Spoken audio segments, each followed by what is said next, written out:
السلام عليكم ورحمة الله تعالى وبركاته. الحمد لله نحمده ونستعينه ونستغفره ونعوذ بالله من شرور أنفسنا ومن سيئات أعمالنا. من يهده الله فلا مضل له ومن يضلله فلا هادي له. ونشهد أن لا إله إلا الله وحده لا شريك له. ونشهد أن سيدنا وحبيبنا ورفيقنا ومولانا محمدا عبده ورسوله الذي أرسله بالحق بشيرا ونذيرا وداعيا إلى الله بإذنه وسراجا وقمرا منيرا. أما بعد فقد قال الله تعالى في كلامه المجيد والفرقانه الحميد. أعوذ بالله من الشيطان الرجيم. بسم الله الرحمن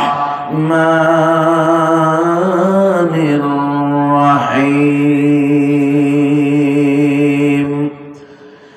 إن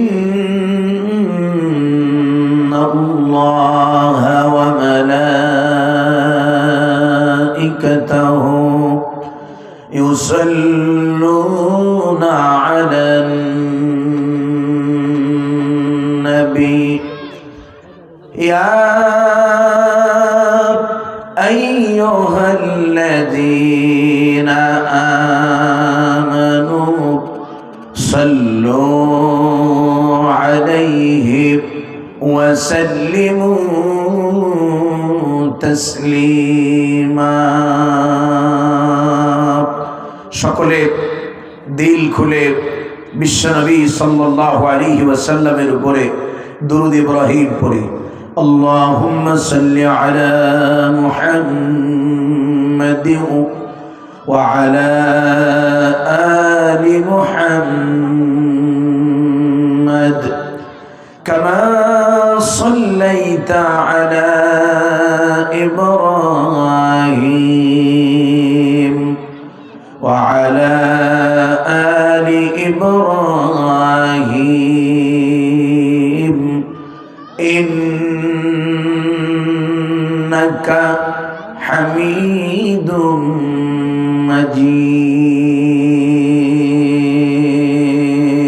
مجيد. اللهم بارك على محمد وعلى آل محمد كما باركت على إبراهيم وعلى آل إبراهيم إنك حميد مجيد.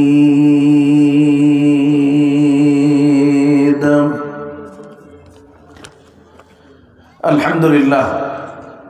আগ দিঘুলিয়া বেপারীপাড়া কেন্দ্রীয় জামে মসজিদের উদ্যোগে আয়োজিত তৃতীয় বার্ষিক ওয়াজ মাহফিলের সম্মানিত সভাপতি, আমন্ত্রিত প্রধান অতিথি,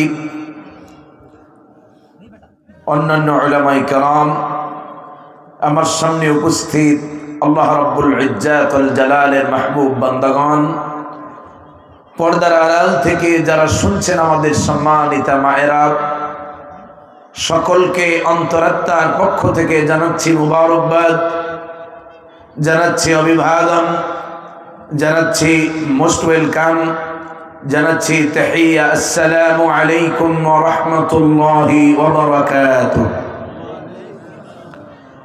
শুকরিয়া আদায় করছি সে মহান মালিক আল্লাহ রাব্বুল ইজ্জাত ওয়াল জালালের দরবারে, যিনি অত্যন্ত দয়া করে মায়া করে শারীরিক মানসিক সুস্থতা দিয়ে কোরআনে কারীমের কথাগুলো শোনার জন্য এই মুহূর্তে এই ময়দানে আমাদেরকে সমবেত হওয়ার তৌফিক দান করেছেন। তাই আল্লাহ সুবহানাহু ওয়া তাআলার দরবারে কালিমাতুশ শুকর আদায় করছি, সকলে পড়ছি আলহামদুলিল্লাহ। রব্বানা লাকাল হামদ হামদান কাসীরান তাইয়িবান মুবারাকান ফীহি ইয়া রাব্বি লাকাল হামদু কামা ইয়ানবাগি লিজালালি ওয়াজহিকা ওয়া আযীমি সুলতানিক। আমরা মহান আল্লাহ সুবহানাহু ওয়া তাআলার শুকরিয়া আদায় করলাম। সম্মানিত উপস্থিতি, রাত অনেক গভীর হয়েছে। গ্রাম অঞ্চল হিসেবে সাধারণত আমি বলি আমাকে 9টার ভিতরে তুলে দেওয়ার জন্য, যাতে 10:30, 11টা 1 থেকে 1.5 ঘন্টার সময় কথা বললে যথেষ্ট, যেন মানুষের ফজরের নামাজ যেন কাজা না হয়, ঠিক কিনা? কারণ এই ওয়াজ মাহফিল হলো নফল কাজ, আর ফজরের সালাত হলো ফরজ, ঠিক কিনা? ফজরের এই রকমের হাজারো মাহফিল শোনা আর ফজরের একটা সেজদার সমান হবে। এই জন্য ইনশাআল্লাহ আমি অনেক লম্বা ভূমিকা দেব না। ভূমিকায় শুধু 3টা কথা আমি আপনাদের খেদমতে পেশ করতে চাই। আল্লাহ রাব্বুল ইজ্জাত ওয়াল জালাল তাম পৃথিবীর মানব গোষ্ঠীকে, মানব জাতিকে সঠিক পথের দিশাদানের জন্য আল্লাহ রাব্বুল আলামিন যুগে যুগে অসংখ্য অগণিত আম্বিয়া আলাইহিমুস সালাম, অসংখ্য মুরসালিনগণকে এই পৃথিবীর বুকে পাঠিয়েছেন।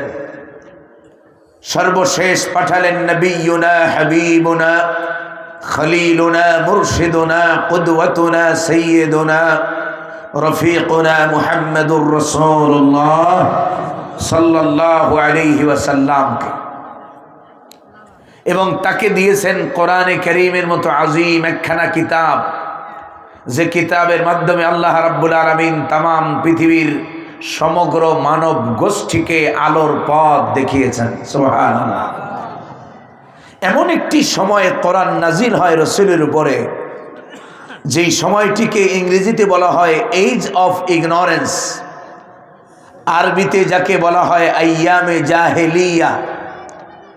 যেই যুগের মানুষেরা কন্যা সন্তান হলে পরে জীবন্ত কবর দিত, যেই যুগের মানুষেরা পুত্র সন্তান ধারণের জন্য নিজেদের স্ত্রীদেরকে পর পুরুষের কাছে রেখে আসতো, বলি নাউযুবিল্লাহি মিন যালিক।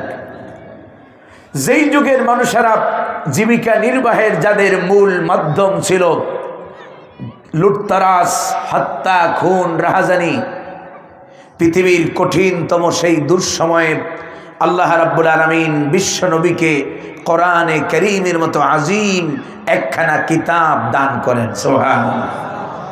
আল্লাহ রাব্বুল আলামিন বলেন, কিতাবুন আনজালনাহু ইলাইকা লিতুখরিজান নাসা মিনাজ যুলুমাতি ইলান নূর। আল্লাহ তাআলা বলছেন, এই কিতাব আমি আপনার প্রতি নাজিল করেছি, অবতীর্ণ করেছি এই জন্যে যেন পৃথিবীর চলমান সকল সংকট থেকে গোটা বিশ্ব মানবতাকে বের করে আলোর পথ দেখাতে পারেন। সুবহানাল্লাহ।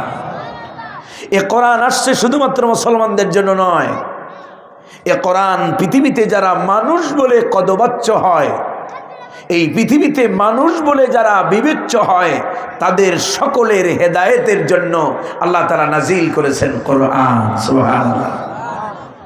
বিশ্বনবী সাল্লাল্লাহু আলাইহি ওয়াসাল্লাম এ কোরআন পেয়ে তিনি এই পৃথিবীর সেই মানব সমাজকে, তদানীন্তন সেই জাহিলি সমাজকে পরিবর্তনের জন্য তিনি কোরআন পাওয়ার পূর্বেও সংগ্রাম করেছেন, আন্দোলন করেছেন, মুভমেন্ট করেছেন 15 বছর। কত বছর? 15 বছর হিলফুল ফুজুলের মাধ্যমে তিনি প্রচেষ্টা করেছেন সমাজকে শান্তি দেওয়ার জন্য। কিন্তু সেই 15 বছরে তিনি চেষ্টা সাধনার পরেও 1% তিনি তার উদ্দেশ্যে সফলতা লাভ করতে পারেন। বিশ্বনবী আল্লাহ রাব্বুল আলামিন নবীজির বয়স যখন 40 হয়ে গেল, আল্লাহ রাব্বুল আলামিন 40 বছর একদিনের সময় নবীজিকে কোরআনের মতো আজিম একখানা কিতাব দিয়ে দিলেন। আর এই কিতাব দিয়া বিশ্বনবী সাল্লাল্লাহু আলাইহি ওয়াসাল্লাম যখন সমাজ সংস্কারের জন্য নতুন উদ্যমে, নব উদ্যমে যখন কাজ শুরু করলেন, মাত্র 23 বছরের ব্যবধানে এ কোরআনের মাধ্যমে তিনি তৈরি করলেন আদর্শ সমাজ, তিনি তৈরি করলেন আদর্শ জাতি, তিনি তৈরি করলেন একটি আইডিয়াল স্টেট। সুবহানাল্লাহ। একটি আদর্শ রাষ্ট্র ব্যবস্থা মুহাম্মদ সাল্লাল্লাহু আলাইহি ওয়াসাল্লাম এই কোরআনের মাধ্যমে তিনি কায়েম করেছেন। এমন সমাজ তিনি কায়েম করেছেন যেই সমাজের কোনো মানুষকে, তদানীন্তন সমাজের কোনো মানুষকে, এই যে 24-এর যুবকদের আন্দোলনের একটা স্লোগান ছিল, উই ওয়ান্ট জাস্টিস, আমাদের যুব সমাজ আমরা ইনসাফ চাই বলে স্লোগান দিয়েছে না? তাদের স্লোগান ছিল, দেখবেন দেয়ালে দেয়ালে লেখা ছিল, উই ওয়ান্ট জাস্টিস, আমরা ইনসাফ চাই। ঠিক কি না? মুহাম্মদ সাল্লাল্লাহু আলাইহি ওয়াসাল্লাম কোরআনের মাধ্যমে যে সমাজ তিনি কায়েম করেছিলেন, সেই সমাজের কোন নাগরিককে উই ওয়ান্ট জাস্টিস বা আমরা ইনসাফ চাই বলে স্লোগান দিতে হয় নাই।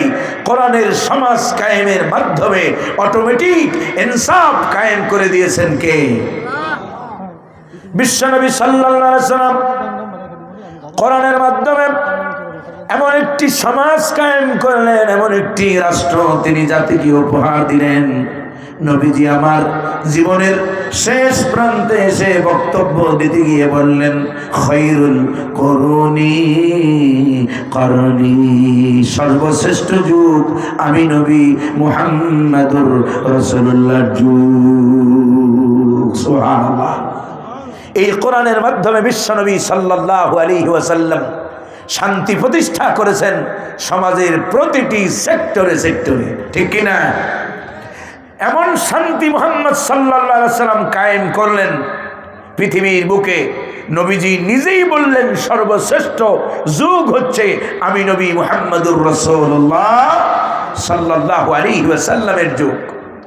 এরপরে এই কোরআনের মাধ্যমে রাসূলের ওফাতের পরে সাহাবাই কেরাম রিদওয়ানুল্লাহি তাআলা আলাইহিম আজমাইন তারাও সেই সুখী সমৃদ্ধশীল সমাজ এবং রাষ্ট্র তারাও গঠন করেছিলেন। ঠিক কিনা ভাইরা আমার? যে কোরআন দিয়ে রাসূলুল্লাহ শান্তি আনলেন, সাহাবাই কেরাম শান্তি প্রতিষ্ঠা করলেন, সেই একই কোরআন আজও আমাদের মধ্যে আছে না নাই? কিন্তু কোরআনের সেই শান্তি এখন আর আছে? কোরআনের সেই শান্তি আছে? কোরআনের সেই সুখ আর শান্তি যদি আমরা পেতে চাই, আমাদেরকে 3টা কাজ করতে হবে। কয়টা কাজ? আপনারা কি আমার ভাষা বুঝেন? কথা বুঝতেছেন? কথা বুঝলে মাঝে মাঝে জবাব দিলে বুঝতে পারবো যে আপনার আমার ভাষা বুঝতেছেন। আমি অসুস্থ, আর একটা মাহফিলের যদি প্রধান অতিথি বা প্রধান আলোচক যদি না আসে, তখন মাহফিলটা পণ্ড হয়ে যায়। ঠিক কিনা? এই জন্য ঢাকা বেশি দূরে নয়, তো এই জন্য ওই রকমই করি নাই যে মাহফিল কমিটিকে ফোন দিয়ে বলবো যে আমার শারীরিক অবস্থা ভালো না, গলাটা বসা, ঠান্ডাজনিত কারণে একটু কষ্ট হচ্ছে কথা বলতে। আপনাদের বুঝতে কষ্ট হয় না তো? আপনারা বুঝলেই হবে। আপনারা কণ্ঠ শোনার জন্য আসেন নাই, আপনারা এসেছেন আল্লাহর কোরআন শোনার জন্য, ঠিক কিনা? আল্লাহ যেন ইখলাসের সাথে বসার তৌফিক দান করেন বলি আমিন। সম্মানিত হাজিরিন, তো রসুলের কোরআনের সেই শান্তি যদি আমরা পেতে চাই, আমাদেরকে আল্লাহর কোরআন শিখতে হবে প্রতিটি কালেমা পড়নেওয়ালা মুসলমানকে, ঠিক কিনা? আল্লাহর কোরআন শিক্ষা করা মুসলমানদের জন্য নফল না সুন্নাত? কোরআন শিক্ষা করা কি? আল্লাহ রাব্বুল আলামিন বলেন, الذين آتيناهم الكتاب يتلونه حق تلاوته। আমি যাদেরকে কিতাব দিয়েছি, যাদেরকে কোরআন দিয়েছি, এই কোরআন ওয়ালাদের, কিতাব ওয়ালাদের এই কিতাবের প্রতি এক নম্বর দায়িত্ব হলো ইয়াতলুনাহু হাক্কা তিলাওয়াতি, এই কোরআনের যথাযথ হক আদায় করে এই কোরআনের বিশুদ্ধ তেলাওয়াত তারা করবে। এক নম্বর, আল্লাহর কোরআন বিশুদ্ধ করে শিখতে হবে প্রতিটি মুসলমানকে, ঠিক কিনা? এখন এই যে এক নম্বর দায়িত্ব আল্লাহর কোরআন বিশুদ্ধ করে শেখা, এই দায়িত্ব কি আমরা পালন করেছি? আমরা কি সবাই আল্লাহর কোরআন পড়তে পারি? তাহলে চিন্তা করেন কোরআনের শান্তি কেমনে পাবো, কোরআনের সুখ কেমনে উপভোগ করব, কোরআন দিয়ে কেমনে সমাজ আমরা সাজাবো, কারণ আমরা তো আল্লাহর কোরআনই শিখতে পারলাম না, ঠিক কিনা? এই জন্য কোরআন নাজিলের প্রথম শব্দই হলো ইকরা। কোরআন নাজিলের প্রথম শব্দ কি?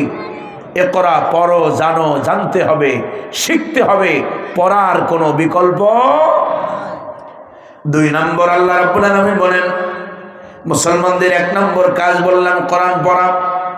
দুই নম্বরে আল্লাহ রাব্বুল আলামিন বলেন ফালা ইয়াতাদাব্বারুনাল কুরআন ওয়ালাউ কানা মিন ইনদি গায়রিল্লাহি লাওয়াজাদু ফীহি ইখতিলাফান কাসীরা। আল্লাহু আকবার। আল্লাহ তাআলা বলছেন আফালা ইয়াতাদাব্বারুনাল কোরআন, কেন তারা কোরআন নিয়ে গবেষণা করে না, ভাবে না? এই জন্য মুসলমানদের দুই নম্বর কাজ আল্লাহর কোরআন বুঝতে হবে, ঠিক কিনা? এক নম্বরে কোরআন শিখতে হবে, দুই নম্বরে কোরআন বোঝাও। তিন নম্বর, আমার ভূমিকার সর্বশেষ কথা যেটা, সেটি হলো এই: এক নম্বরে পড়ব, দুই নম্বরে বুঝবো, তিন নম্বরে যা পড়ব, যা বুঝবো তা দিয়ে ব্যক্তি জীবন, পারিবারিক জীবন, সামাজিক জীবন, রাষ্ট্রীয় জীবন, আমাদের অর্থনীতি, সমাজনীতি, রাজনীতি, মানুষের জীবনে যত নীতি, যত আদর্শ প্রয়োজন এ কোরআনে আছে না নাই? তাহলে গোটা কোরআন দিয়ে আমাদের অর্থনীতি, সমাজনীতি, রাজনীতি, আমাদের গোটা জীবন সাজানোটাও বাধ্যতামূলক করেছেন কে? আজকে এক শ্রেণীর লোকেরা বলে যে কোরআনের সাথে রাজনীতির কোনো সম্পর্ক, বলে না? বলে না? বলে না? আচ্ছা বলেন তো, এই নেতারা যখন বক্তব্য দেন মঞ্চে তখন বলেন Islam is the complete code of life, ইসলাম একটি পরিপূর্ণ পূর্ণাঙ্গ জীবন ব্যবস্থার নাম, বলে না? বলে না? ওই নেতাদের উদ্দেশ্যে প্রশ্ন করতে চাই, যারা ইসলামকে পরিপূর্ণ পূর্ণাঙ্গ একটা জীবন ব্যবস্থা বলেন, যদি ইসলাম থেকে, কোরআন থেকে রাজনীতিটা বাদ দিয়ে দেন, তাহলে ইসলাম কি, কোরআন কি পরিপূর্ণ থাকে? তার মানে হলো আপনি ইসলামী রাজনীতি করেন না, ঠিক, সেটা ভিন্ন কথা, কিন্তু আপনি কোরআনে রাজনীতি নাই এই ধরনের বক্তব্য কোন মুসলমান নেতা দিতে পারে? তিন নম্বর দায়িত্ব হলো যা পড়ব, যা বুঝবো তা দিয়া ব্যক্তি জীবন, পারিবারিক জীবন, সামাজিক জীবন, রাষ্ট্রীয় জীবন, অর্থনীতি, সমাজনীতি, রাজনীতি। নবীজি রাজনীতি করেছেন না করেন নাই? নবীজি এই কোরআন দিয়া সমাজ পরিচালনা করছেন না করেন নাই? নবীজি মুহাম্মদুর রাসূলুল্লাহ সাল্লাল্লাহু আলাইহি ওয়াসাল্লাম এই কোরআন দিয়া মদিনা নামক রাষ্ট্র তিনি শাসন করেছেন, ঠিক কিনা? সুতরাং মুসলমানদের জন্য কোরআন দিয়া রাষ্ট্র শাসন করাটাও ফরজ করেছেন কে? এই তিনটা কাজ যদি আমরা করি, কোরআন যদি পড়ি, কোরআন যদি বুঝি, আর কোরআন দিয়ে যদি আমাদের জীবন সাজাই, আল্লাহ রাব্বুল আলামিন শান্তি আর নিরাপত্তার গ্যারান্টি দিয়েছেন। আল্লাহ রাব্বুল আলামিন বলেন, ফামান তাবিআ হুদায়া ফালা খাউফুন আলাইহিম ওয়ালা হুম ইয়াহজানুন। আল্লাহু আকবার। আল্লাহ তাআলা বলছেন, ফামান তাবিআ হুদায়া, যারা এই কোরআন পড়বে, এই কোরআন বুঝবে, এই কোরআনের ফাআহাল্লা হালালাহু ওয়া হাররামা হারামাহু, কোরআনের হালালকে যারা হালাল বলে মানবে, হারাম থেকে যারা বেঁচে থাকবে, এই কোরআনের আইন দিয়ে যারা ব্যক্তি, পরিবার, সমাজ, রাষ্ট্র যারা শাসন করবে, তাদের দুনিয়ার কোনো ভয় থাকবে আর পরকাল নিয়ে তাদের কোনো দুশ্চিন্তাও থাকবে। কিয়ামতের দিন আল্লাহ রাব্বুল আলামিন বলবেন, এই দুনিয়াতে যারা কোরআন পড়বে, দুনিয়াতে যারা কোরআন বুঝবে, দুনিয়াতে যারা কোরআনের সমাজ কায়েমের জন্য জান দেবে, মাল দেবে, আল্লাহর রাস্তায় নিজেদের জীবনকে যারা বিসর্জন করবে, আল্লাহ রাব্বুল আলামিন কিয়ামতের দিন ওই বান্দাদেরকে বলবেন, উদখুলুল জান্নাহ লা খাউফুন আলাইকুম ওয়ালা আনতুম তাহজানুন। আল্লাহু আকবার। আল্লাহ তাআলা বলবেন, উদখুলুল জান্নাহ, জান্নাতে ঢোকো, তোমাদের কোনো ভয় নাই, তোমাদের কোনো দুশ্চিন্তারও কারণ। বিনা হিসেবে যদি কেউ জান্নাতে যেতে চায় তাহলে তাকে আল্লাহর কোরআন পড়তে হবে। বিনা হিসেবে যদি কেউ জান্নাতে যেতে চায় তাহলে তাকে আল্লাহর কোরআন বুঝতে হবে। বিনা হিসেবে যদি কেউ জান্নাতে যেতে চায়, আল্লাহর কোরআনের সমাজ প্রতিষ্ঠার জন্য প্রতিটি কালেমা পড়নেওয়ালা মুসলমান ঐক্যবদ্ধভাবে দিন কায়েমের কাজ করা লাগবে, ঠিক কিনা? যদি না করেন, আল্লাহর দিন যদি জমিনে বাস্তবায়ন করার কাজ যদি আমরা না করি, তাহলে আল্লাহর কসম আমরা মুসলমানেরা জান্নাতে যাওয়া আমাদের জন্য কঠিন হয়ে যাবে, ঠিক কিনা? কারণ দিন যদি সমাজে, আল্লাহর দিন যদি জমিনে কায়েম না হয়, অনেক ইবাদত আছে যেগুলো পালন করা যায়। এই যে বিগত সরকার যারা ছিলেন, জাহাঙ্গীরনগর ইউনিভার্সিটি এখান থেকে অনেক দূরে নয়, জাহাঙ্গীরনগর ইউনিভার্সিটির অনেক ছাত্ররা এমন ছিল, মুসলিম দেশের যে পরিস্থিতি, করুণ পরিস্থিতি, জাহাঙ্গীরনগর ইউনিভার্সিটিতে ছাত্ররা ওপেনলি নামাজ পড়লে পরে তাদেরকে নানান তোকমা লাগাইয়া, জঙ্গি দিয়া, শিবির বলে, অমুক বলে, তমুক বলে তাদেরকে, তাদের উপরে অত্যাচার করতো। আর এক শ্রেণী ছিল না, ছিল না? আর যদি ইসলামী সমাজ যদি আমরা কায়েম করতে পারতাম, তাহলে এই ধরনের পরিস্থিতিতে হওয়া দূরের কথা, ইসলামের গায়ে হাত দেওয়ার মতো দুঃসাহস কেউ করতে পারত? যারা পড়েছে লা ইলাহা ইল্লাল্লাহু মুহাম্মাদুর, এই কালেমায় যারা অন্তত বিশ্বাস করে, তাদের উপরে আল্লাহর কোরআন পড়া ফরজ, আল্লাহর কোরআন বোঝা ফরজ, আল্লাহর কোরআনের আন্দোলন করাও ফরজ করেছেন কে? নামাজের ব্যাপারে যেমন বলা হয়েছে আকিমুস সালাহ, নামাজ কায়েম করো, দিন কায়েমের ব্যাপারে আল্লাহ বলেছেন আন আকিমুদ্দিন, আল্লাহর দিন জমিনে বাস্তবায়ন করো। সুবহানাল্লাহ বলবেন না? সাহাবায়ে কেরাম এই কোরআনের সমাজ প্রতিষ্ঠার জন্য জান দিয়েছেন না দেন নাই? সাহাবায়ে কেরাম এই কোরআনের সমাজ প্রতিষ্ঠার জন্য গোটা জীবনকে বিলীন করে দিয়েছেন আল্লাহর দিন, একামতে দিন প্রতিষ্ঠার জন্য, ঠিক কিনা?